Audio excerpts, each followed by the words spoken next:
He was standing outside my house, crying, shaking, furious, screaming about how I betrayed him. And all I could think was this: you cheated on me for years, and this is what finally broke you. If you've ever been betrayed, if you've ever forgiven someone who didn't deserve it, and if you've ever fantasized about sweet, undeniable revenge, hit like, subscribe, and settle in. Because this story proves that karma doesn't knock. It kicks the door down. The beginning: love, trust, and blind faith. I didn't start out angry. I didn't start out bitter. I started out in love. I trusted him, defended him, made excuses for him when my gut was screaming that something was wrong. The first time I caught him cheating, I remember how my hands felt: cold, numb, shaking as I scrolled through messages I was never supposed to see. He cried. Promised it was a mistake. Swore it would never happen again. And I forgave him. Because that's what you do when you love someone, right? The second time hurt more. Not because it was shocking, but because it wasn't. By the third time, the betrayal didn't feel like a knife anymore. It felt like confirmation. Each apology sounded rehearsed. Each promise felt thinner. Each excuse insulted my intelligence a little more. And still, I stayed. Not because I was weak, but because I wanted to believe that effort meant something. The last time he cheated, something inside me went quiet. No screaming. No tears. No dramatic confrontation. Just a heavy realization settling in my chest. This will never stop. When he begged me to forgive him again, I told him the truth. I can't do this anymore. He said he'd give me space. Said we could work things out. But I already knew something he didn't. I was done. I stopped replying. Stopped explaining. Stopped caring. And that's when the panic hit him. Texts turned into paragraphs.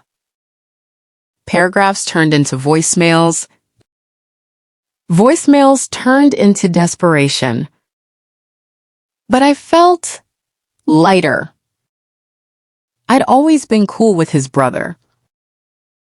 Same social circles. Same mutual friends.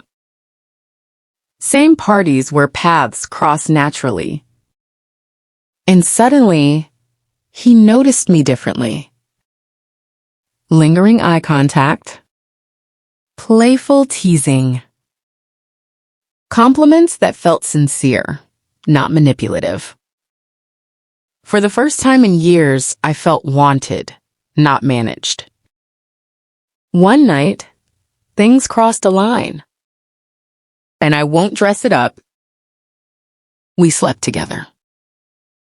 It didn't take long. Someone talked. Someone always does. A few weeks later, my doorbell rang. There he was. Red-faced, eyes wet, voice shaking between rage and heartbreak. He screamed about betrayal, about how we were supposed to fix things, about how I destroyed him. Then he dropped the final bomb. He'd just gotten into a brutal fight with his own brother. I listened. Calm. Still. And when he finished, I said exactly what I felt. I don't give a fuck. Not loudly. Not dramatically. Just honestly. The look on his face was priceless. Shock.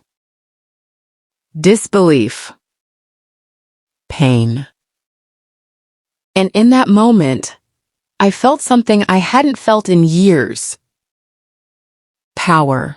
He finally understood. Not just that I was gone, but that he'd lost control. The years of cheating, the lies, the manipulation, none of that broke him. But this shattered the version of himself he thought was untouchable. I didn't scream, didn't cry, didn't apologize. I closed the door, and I slept peacefully for the first time in a long time.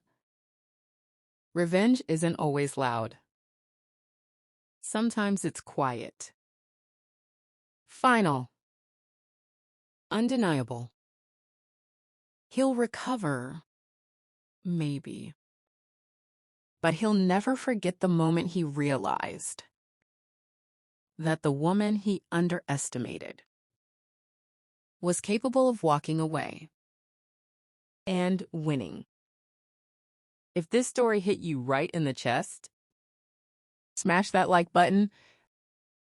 Drop a comment. Was this justified or too far? And subscribe for more stories where karma doesn't miss. Because some lessons are learned the hard way.